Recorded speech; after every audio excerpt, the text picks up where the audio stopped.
भक्तजनों, माताओं, बहनों, सादर जय श्री कृष्ण।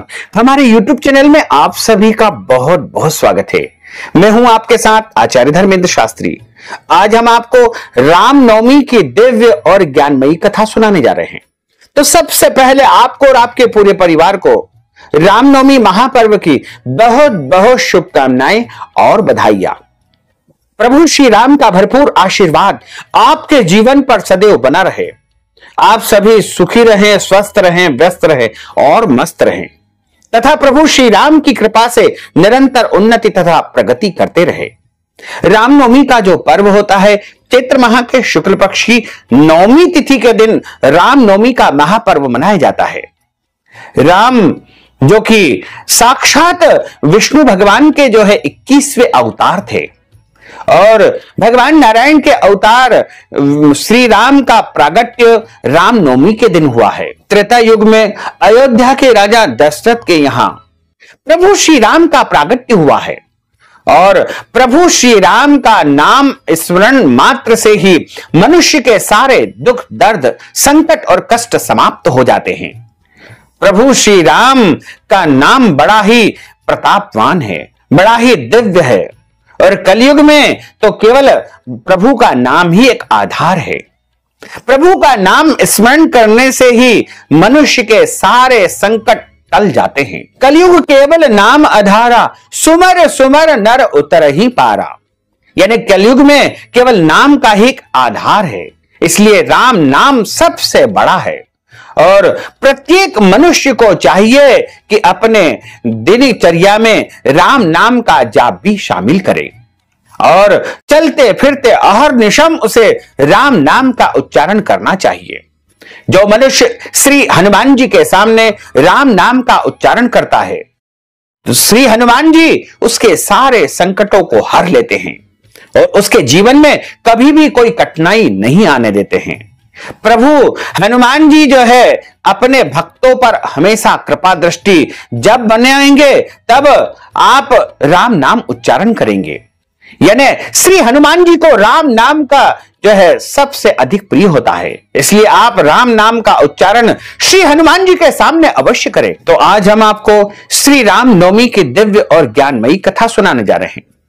बोलिए राजा रामचंद्र भगवान की जय, काशी विश्वनाथ भगवान की जय।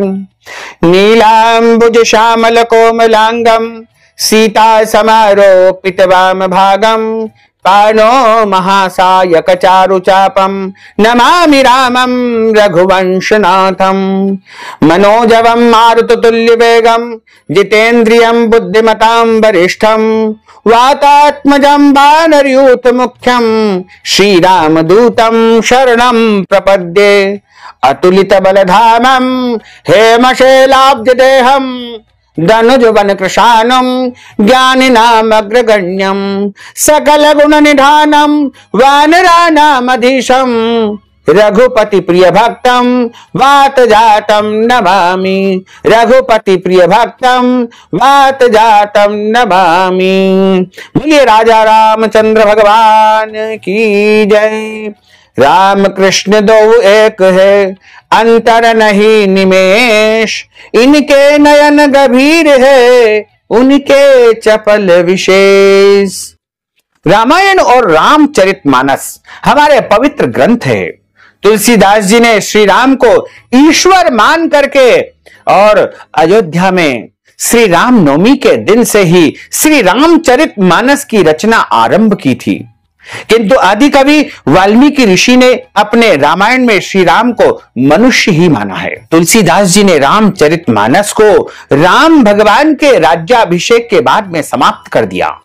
वहीं आदि कवि श्री वाल्मीकि ने अपने रामायण कथा को आगे श्री राम के महाप्रयाण तक वर्णित किया है। जब इस पृथ्वी के ऊपर लंका के राजा रावण का अत्याचार बढ़ता जा रहा था और उनके अत्याचार के कारण समस्त देवी देवता बड़े दुखी हो रहे थे, यहां तक कि पृथ्वी माता भी बहुत दुखी हो रही थी।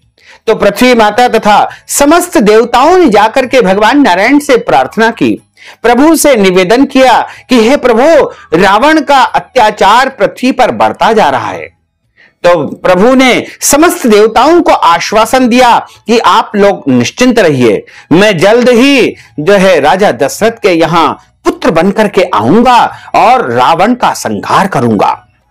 उसी कड़ी में महाराजा दशरथ, जो कि अयोध्या के राजा है, और उनकी तीन रानियां हैं, तीनों रानियों के यहां कोई भी पुत्र नहीं था और राजा दशरथ बड़े ही चिंतित थे कि मेरे बाद इस राज्य का कार्यभार कौन संभालेगा, मेरा उत्तराधिकारी कौन होगा। उनके पास सर्वस्व था, समस्त वैभव था, समस्त पराक्रम था और उनका राज्य भरा पूरा था, लेकिन उनके यहां कोई संतान नहीं थी। इस बात को लेकर के एक बार वो अपने कुल गुरु के पास जाते हैं और कुल गुरु से जो है प्रार्थना करते हैं कि हे कुलगुरु, आप कृपा करके कोई ऐसा उपाय बताइए जिससे हमारे यहां पुत्र की प्राप्ति हो जाए और हमारा वंश निरंतर चलता रहे। महाराजा दशरथ ने जो है उनकी आज्ञा से पुत्र कामेष्टि यज्ञ का आयोजन किया और पुत्र कामेष्टि यज्ञ चूंकि उनके कुलगुरु द्वारा निर्देशित किया गया था, तो उसमें बड़े बड़े आचार्यों को बुलाया गया। महाराजा दशरथ ने पुत्र प्राप्ति हेतु यज्ञ का आरंभ करने का निश्चय कर लिया। महाराजा की आज्ञा के अनुसार शामकर्ण घोड़ा चतुरंगिणी सेना के साथ में छुड़वा दिया गया। महाराजा दशरथ ने समस्त मनस्वी, तपस्वी, विद्वान, ऋषि, मुनियों तथा वैद विज्ञ प्रकांड पंडितों को यज्ञ संपन्न करवाने के लिए बुलावा भेजा और उनको आमंत्रित किया। निश्चित समय आने पर समस्त अभ्यागतों के साथ में महाराजा दशरथ अपने गुरु वशिष्ठ जी तथा अपने परम मित्र अंग देश के अधिपति लोकपात के जामाता ऋषि श्रृंग ऋषि को लेकर के यज्ञ मंडप में पधारे। इस प्रकार महान यज्ञ का विधिवत शुभारंभ किया गया।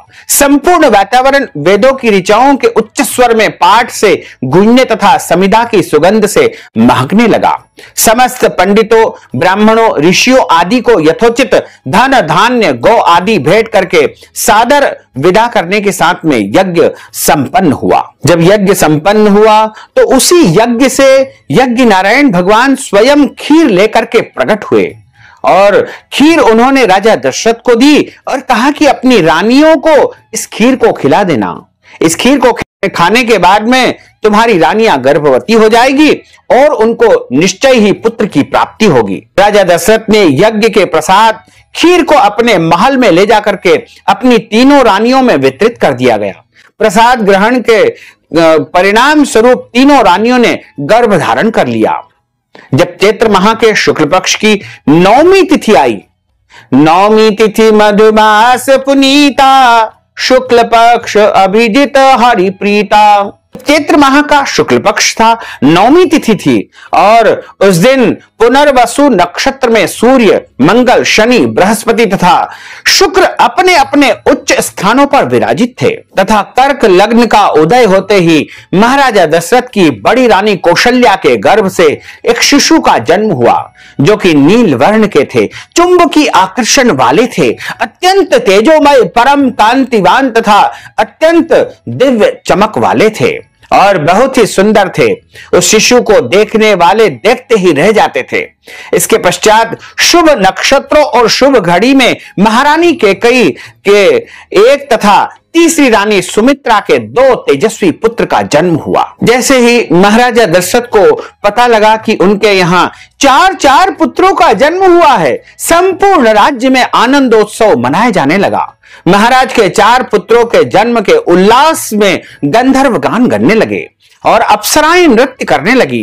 देवता अपने विमानों में बैठ करके पुष्प वर्षा करने लगे। महाराज ने उन्मुक्त हस्त से राजद्वार पर वहां पर जो भी आए भाट, चारण तथा आशीर्वाद देने वाले ब्राह्मणों और याचकों को बहुत सारा धन धान्य प्रदान किया और बहुत दान पुण्य उन्होंने किया।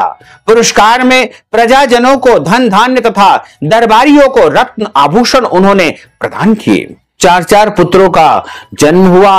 उसके बाद अपने कुलगुरु ऋषि वशिष्ठ के माध्यम से उनका नामकरण संस्कार करवाया गया। उनके सबसे बड़े पुत्र का नाम राम हुआ। चूंकि चंद्रमा की कुल में भगवान कृष्ण का जन्म हुआ था, इस कारण से जो है उसी समय उन्होंने वचन दे दिया था कि मेरा जन्म दिन के समय होगा और सूर्य वंश में होगा, क्योंकि तुम्हारा नाम मेरे साथ जुड़ा हुआ रहेगा। इसीलिए भगवान ने अपना नाम रामचंद्र रखा। प्रभु श्री राम का पूरा नाम रामचंद्र हुआ। भरत, लक्ष्मण और शत्रुघ्न, इस प्रकार चारों भाइयों का नामकरण संस्कार संपन्न हुआ। उम्र बढ़ने लगी और आयु बढ़ने के साथ साथ ही प्रभु श्री रामचंद्र गुणों में भी अपने भाइयों से आगे बढ़ने लगे तथा प्रजा में अत्यंत लोकप्रिय होने लगे। उनमें अत्यंत विलक्षण प्रतिभा थी, जिसके परिणाम स्वरूप अल्प काल में ही वे समस्त विषयों में पारंगत हो गए। उन्हें सभी प्रकार के अस्त्र शस्त्रों को चलाने तथा हाथी, घोड़े एवं सभी प्रकार की वाहनों की सवारी में उन्हें असाधारण निपुणता प्राप्त हो गई। वे निरंतर माता पिता और गुरुजनों की सेवा में लगे रहते थे। उनका अनुसरण शेष तीनों भाई भी करते थे। गुरुजनों के प्रति जितनी श्रद्धा भक्ति इन चारों भाइयों में थी, उतनी ही उनमें परस्पर प्रेम और सौहार्द भी था। महाराजा दशरथ का हृदय अपने चारों पुत्रों को देख करके गर्व और आनंद से भर उठता था। इस प्रकार प्रभु श्री राम का प्रागट्य अयोध्या में हुआ था और अयोध्या में ठीक चैत्र माह के शुक्ल पक्ष की जो नवमी तिथि थी, उस दिन दोपहर 12 बजे हुआ था। इसीलिए रामनवमी के दिन भगवान श्री राम का प्रागट्योत्सव यानी जन्मदिन मनाया जाता है। बोलिए राजा रामचंद्र भगवान की जय। श्री राम जय राम जय जय राम, श्री राम जय राम जय जय राम, श्री राम जय राम जय जय राम, श्री राम जय राम जय जय राम। संकट मोचन कृपा निधान, श्री राम जय जय राम, श्री राम जय जय राम, श्री राम जय राम। जानकी वल्लभ सीता राम, श्री राम जय जय राम, श्री राम जय जय राम। बोलिए राजा रामचंद्र भगवान की जय। अच्युतम केशवम राम नारायणम कृष्ण दामोदरम वासुदेवम हरे श्रीधरम माधवम गोपिका वल्लभम श्री जानकी नायकम श्री रामचंद्रम भजे जानकी मनोहरम सर्वलोक नायकम श्री शंकरादि सेवितम पुण्य नाम कीर्तनम श्री राम राम राम राम राम नाम तायकम रामा कृष्ण वासुदेवा भक्ति मुक्तिदायकम रामा कृष्ण वासुदेवा भक्ति मुक्तिदायकम रामा कृष्ण वासुदेवा भक्ति मुक्तिदायकम रामा कृष्ण वासुदेवा भक्ति मुक्तिदायकम रामा कृष्ण वासुदेवा भक्ति मुक्तिदायकम। बोलिए राजा रामचंद्र भगवान की जय, लक्ष्मी नारायण भगवान की जय, श्री वृंदावन बिहारी लाल की जय, गोपाल कृष्ण भगवान की जय। धर्म की जय हो, अधर्म का नाश हो, प्राणियों में सद्भावना हो, विश्व का कल्याण हो, सनातन धर्म की जय हो, गौ माता की जय हो, नगर बस्ती की जय हो, आज के आनंद की जय हो, कल के आनंद की जय हो, परसों के आनंद की जय हो, बरसों बरसों के आनंद की जय हो। ओम नमः पार्वती पते, हर हर महादेव। हर भक्तजनों, माताओं बहनों, यदि आप रामनवमी की कथा के निमित्त कथा की दक्षिणा प्रदान करना चाहते हैं, ब्राह्मण भोजन के निमित्त दान राशि प्रदान करना चाहते हैं, अन्नदान, गोदान, वस्त्रदान या कोई भी दान पुण्य यदि आप रामनवमी के निमित्त करना चाहते हैं, तो आप हमारे पेटीएम के माध्यम से, गूगल पे के माध्यम से, फोन पे के माध्यम से या अकाउंट नंबर के माध्यम से नगद राशि पहुंचा करके रामनवमी का पूरा पूरा पुण्य लाभ प्राप्त कर सकते हैं। साथ ही आपसे अनुरोध है कि हमारे इस ज्ञानवर्धक वीडियो को अधिक से अधिक लोगों को शेयर करिएगा, लाइक करिएगा और कमेंट बॉक्स में प्रभु राम का नाम अवश्य लिख दीजिएगा। साथ ही यदि आपने अभी तक हमारे और आपके YouTube चैनल को सब्सक्राइब नहीं किया तो अभी और इसी समय सब्सक्राइब अवश्य कर लीजिए। आपको और आपके पूरे परिवार को सादर जय श्री कृष्ण, सादर धन्यवाद।